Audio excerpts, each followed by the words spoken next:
Stanley worked for a company in a big building where he was employee number 4.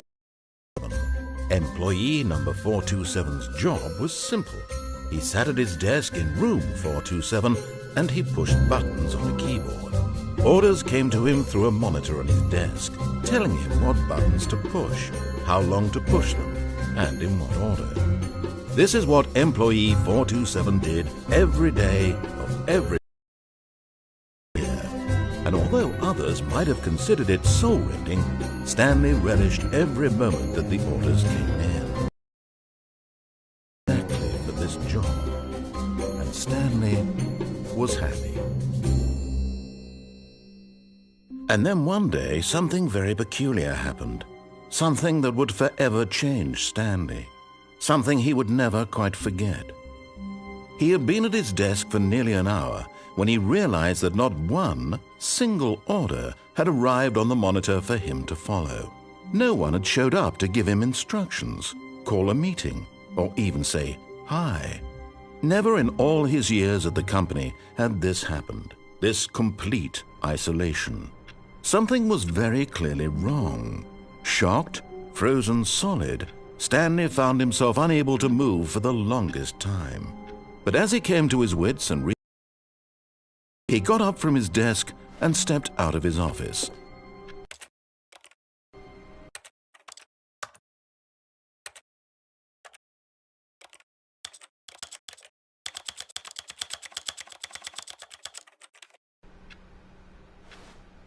All of his co-workers were gone. What could it mean? Stanley decided to go to the meeting room. Perhaps he had simply missed a memo. Stanley went around touching every little thing in the office, but no matter how hard Stanley looked, he couldn't find a trace of his co-workers.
When Stanley came to a set of 2 open doors, he entered the door on his left.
Stanley just stood there doing nothing.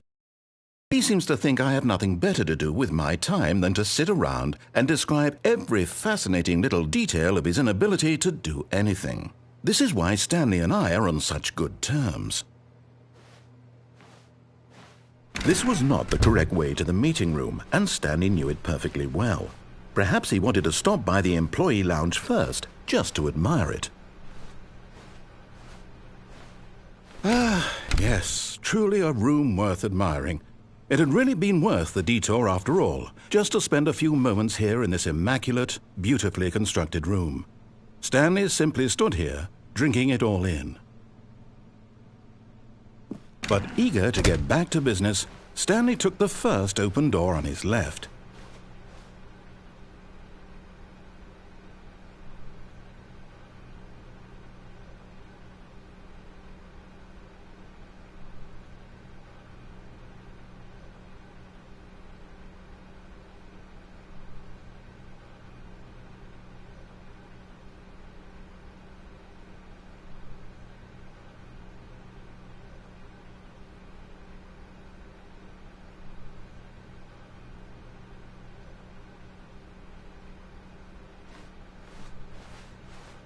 Stanley was so bad at following directions, it's incredible he wasn't fired years ago.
Look, Stanley, I think perhaps we've gotten off on the wrong foot here.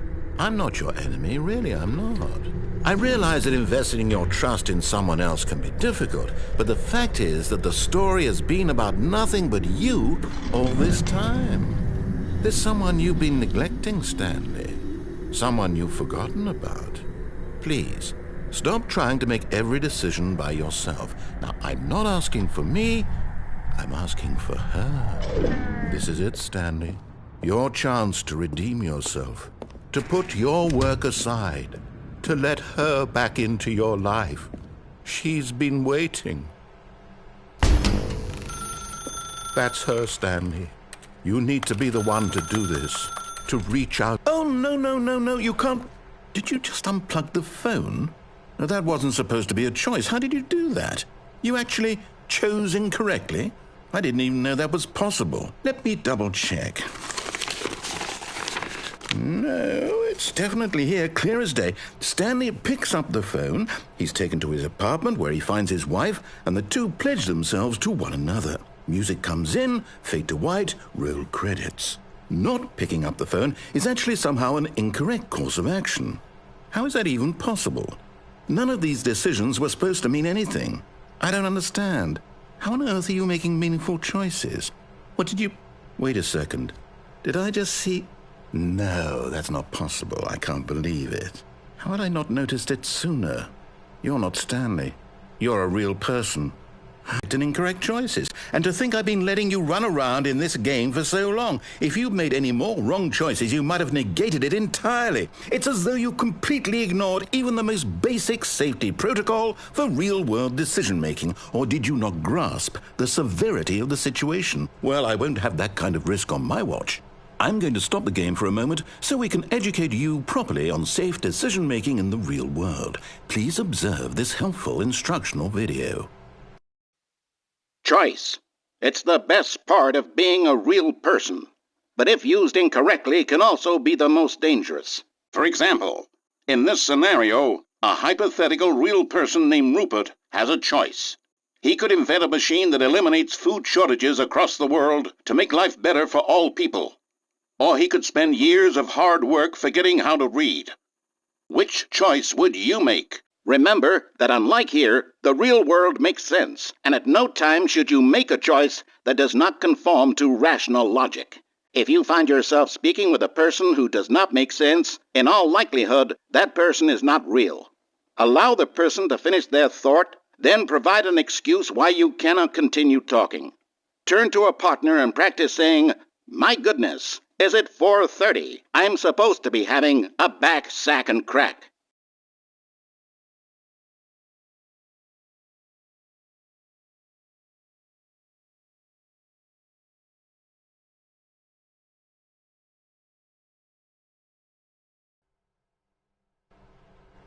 Excellent. Making choices on a regular basis is the best part to a healthy decision-making process.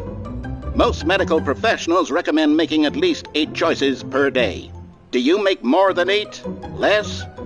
And finally, if you begin to wonder if your choices are actually meaningful and whether you'll ever make a significant contribution to the world, just remember that in the vast infiniteness of space, your thoughts and problems are materially insignificant, and the feeling should subside. At this time, your instructor will guide you in an exercise to test and reinforce the material covered in this video. Welcome back. You may have noticed that this room has begun to deteriorate as a result of narrative contradiction. But not to worry. Now that you're properly informed on good decision-making, we're going to revisit a choice you made just a few minutes ago and see what the correct thing to do would have been. This way, please.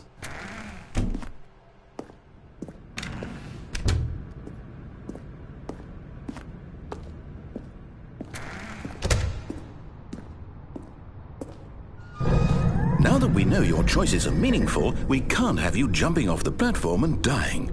Imagine the main character dying senselessly halfway through the story. That story would make no sense at all. We just need to get you home as soon as possible before the narrative contradiction gets any worse. Unfortunately, it seems this place is not well equipped to deal with reality.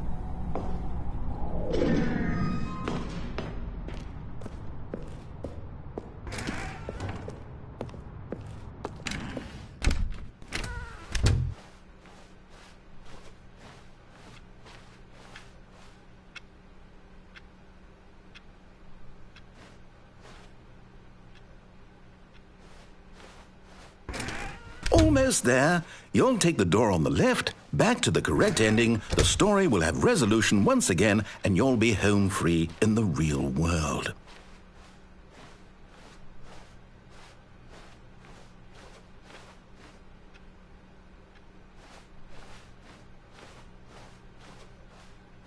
Now remember, all you need to do is behave exactly as Stanley would. That means choosing responsibly and always putting the story first. I'm quite sure you'll be up to the task. Just follow my lead and you'll be fine. All right.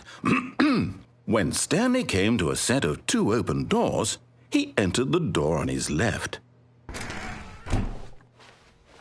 No! Why did you do that? Quickly, hurry back in the other direction. Perhaps we're not too late.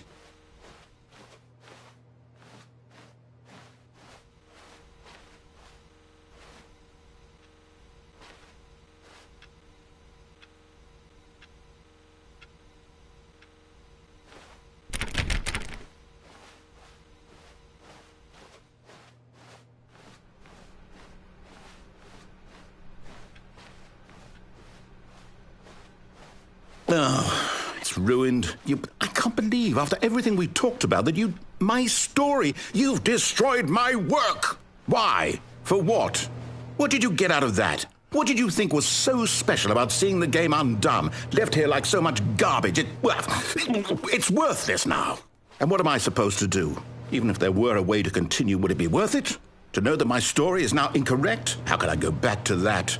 I can't erase that knowledge. I'll have to live with it forever, reliving its impossibility forever. I couldn't live that way.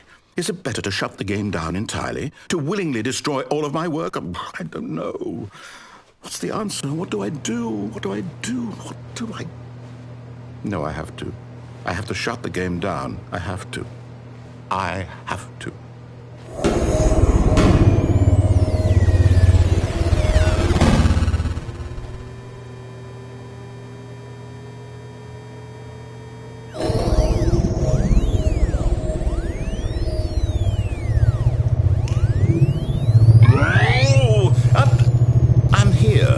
I'm still here in this pile of rubbish, with you who thought you were so clever.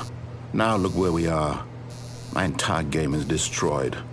It was the only thing in the world that was mine, and you've run it into the ground. What, did you think that would be funny? You just had to see? Didn't I impress upon you how important it was to be like Stanley? He actually knows how to do what I tell him to. He understands that if I say to do something, there's a damn good reason for it. That thought hadn't even occurred to you, had it? That there's a world outside of you? You're a child. Oh, my story. If you'd just gone through the door on the left, you would have seen it. There was a whole underground facility. You would have destroyed it and been victorious. It would have been so perfect. I worked so hard on it. I tried so hard to make... behave exactly as Stanley would. That means choosing responsibly and always putting the story first. I'm quite sure you'll be up to the task. Just follow my lead and you'll be fine. All right. When Stanley came to a set of 2 open doors, he entered the door on his left.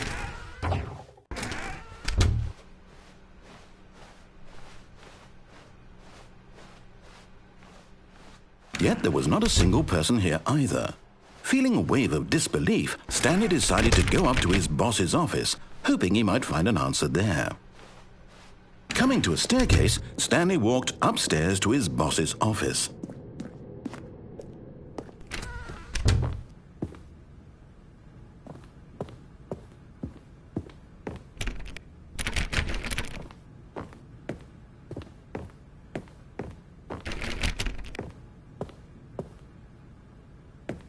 Stepping inside his manager's office, Stanley was once again stunned to discover not an indication of any human life.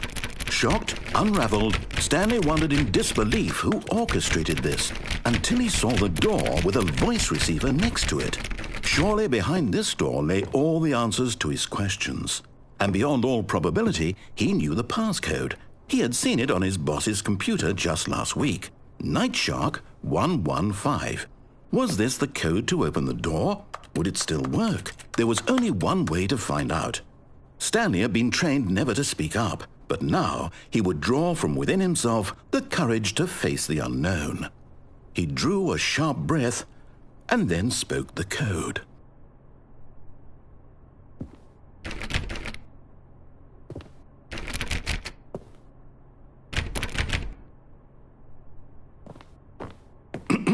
Stanley spoke the code.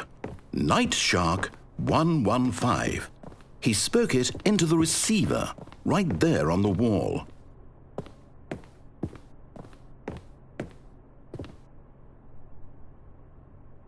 I'm sorry, is there a problem? You didn't mishear me, did you? Please speak the code into the receiver. Otherwise, we can't get on with the story. This is a crucial step.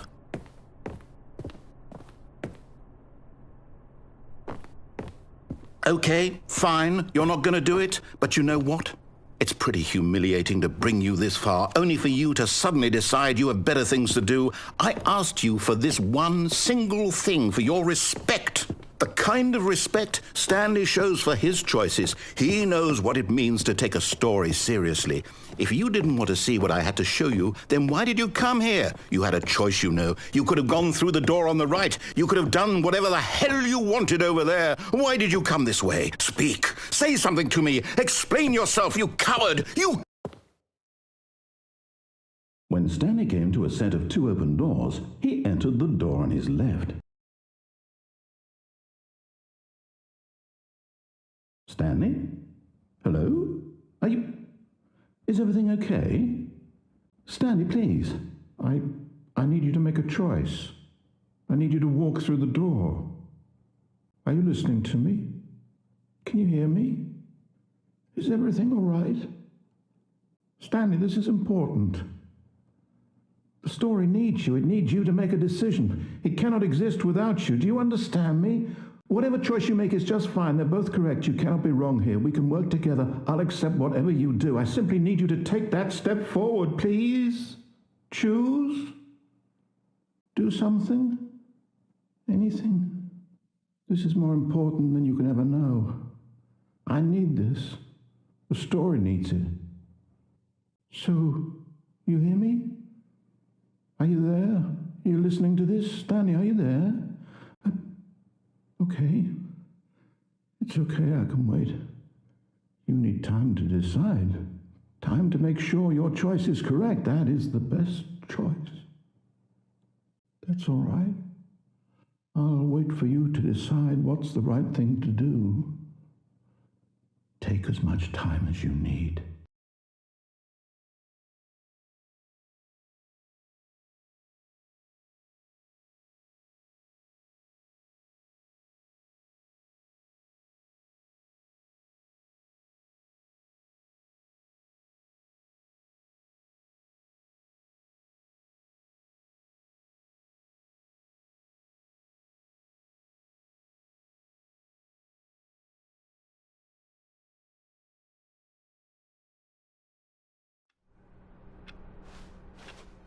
All of his co-workers were gone.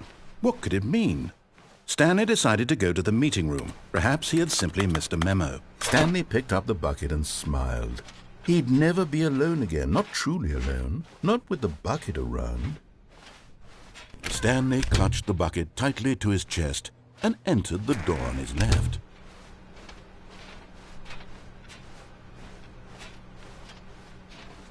Still no one was here. Stanley needed the bucket's warmth and comfort now more than ever. Stanley, we must move on from this broom closet, simply because I have no remit. Coming to a staircase, Stanley and the bucket walked upstairs to the boss's office.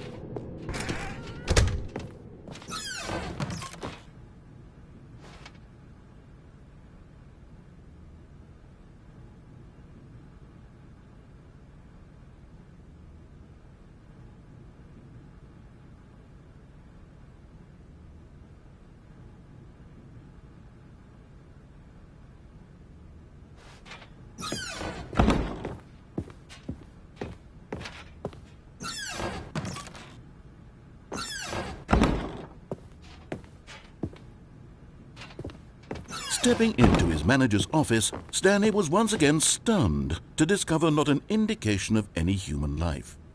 Crushed by the weight of this revelation, Stanley may have broken down into an emotional... But Stanley guessed the correct code by sheer luck. Was it that the bucket knew all along? Was the bucket guiding him? Yes, this is certainly the most logical explanation.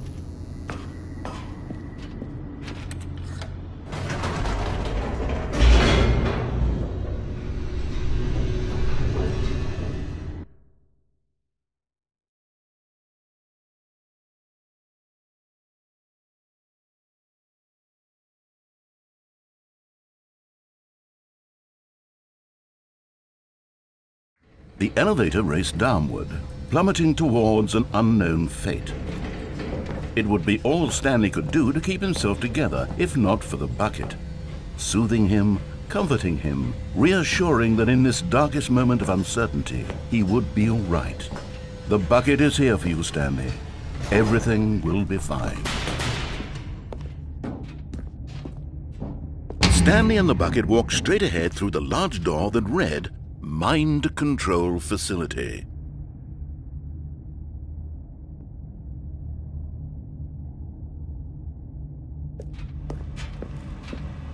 Although this Stanley and the bucket thought, nope, it's death for Stanley and the bucket.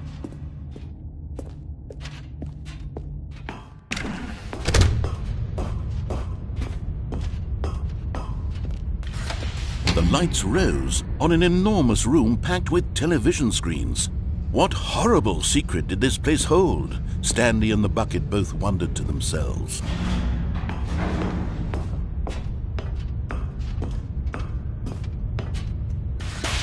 The monitors jumped to life, and Stanley nearly dropped the bucket in shock. Everyone in the office was being videotaped, monitored like guinea pigs. The bucket had never seen anything like this, and it very nearly burst into tears as Stanley cradled it gently, reassuring it that everything would be fine.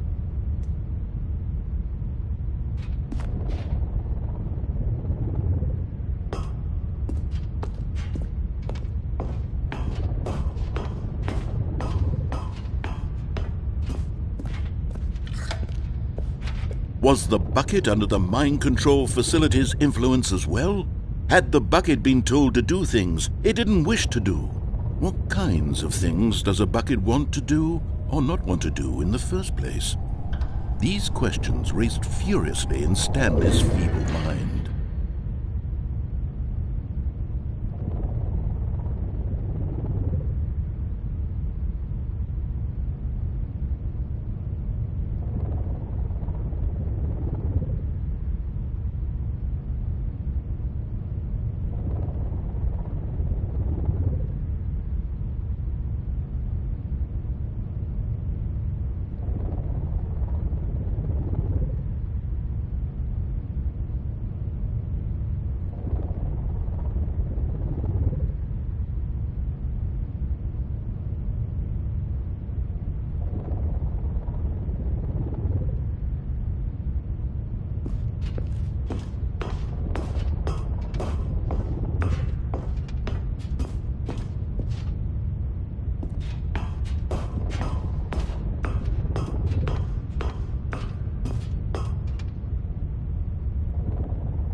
just as Stanley was about to proceed further into the mind control facility, he tripped and fell over the railing and into the dark void below.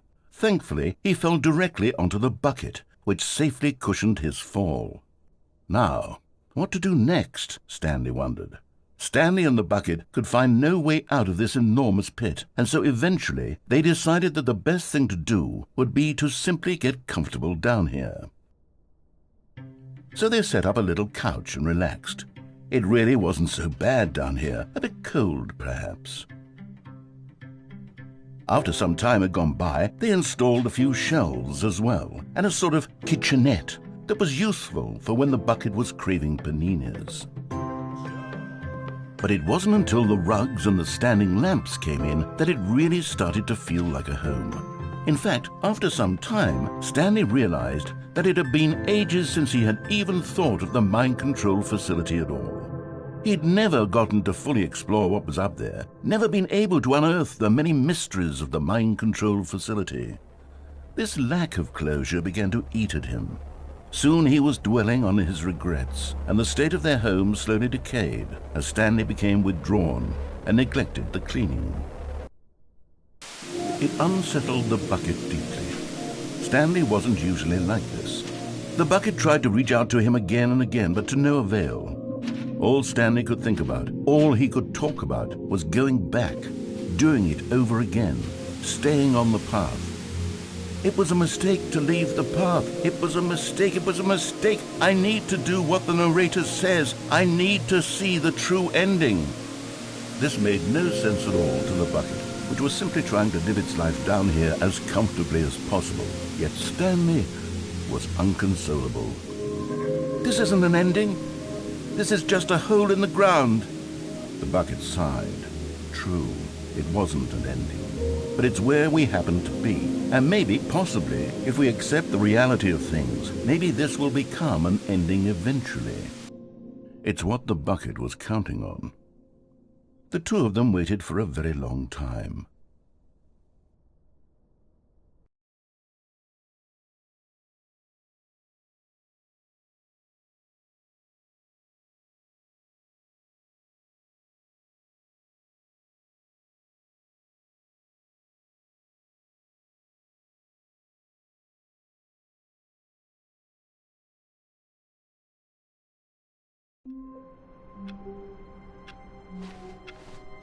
All of his co-workers were gone.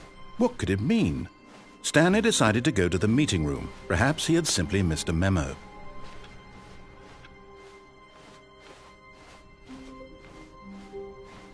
When Stanley came to a set of 2 open doors, he entered the door on his left.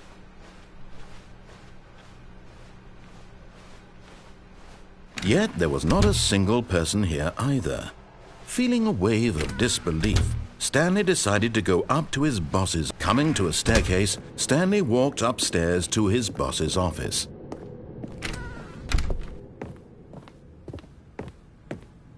Stepping into his manager's office, Stanley was once again stunned to discover not an indication of any human life. Shocked, unraveled, Stanley was in such a rush to get through the story as quickly as possible, he didn't even have a single minute to just let the narrator talk. That kind of anxiety isn't healthy, so he relaxed for a few moments with some calming New Age music.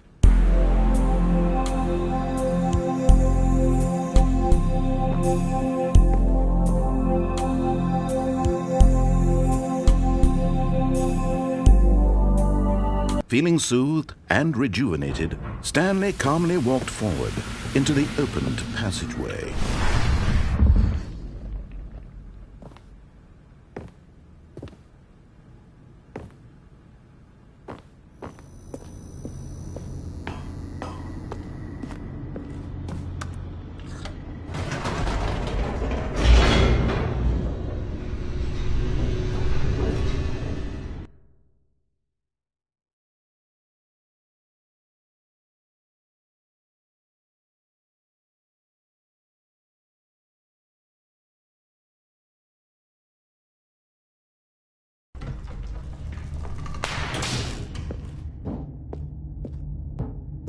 Stanley walked straight ahead through the large door that read Mind Control Facility.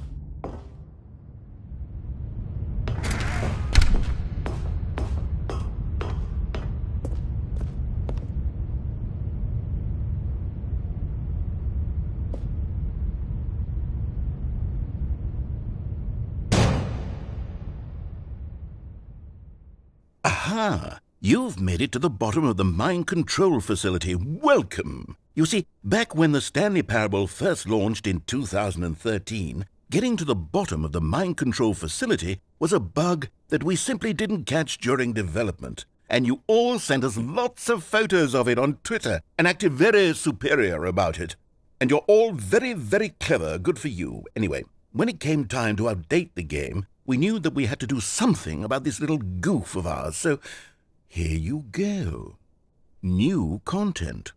You can call it the bottom of the mind control room ending, if that enhances your perception of the value of these updates. Isn't that what you crave? New content? Always more content, more content, more. And I'm here to give it to you. I'm here to make it seem like we really covered every nook and cranny of the game with secrets and Easter eggs. How about this? We wrote a new piece of music just for this section. You won't hear it anywhere else in the game. It's a secret that's just for you. That's how special you are. We call this track, Good Job You've Made It to the Bottom of the Mind Control Facility. Well done.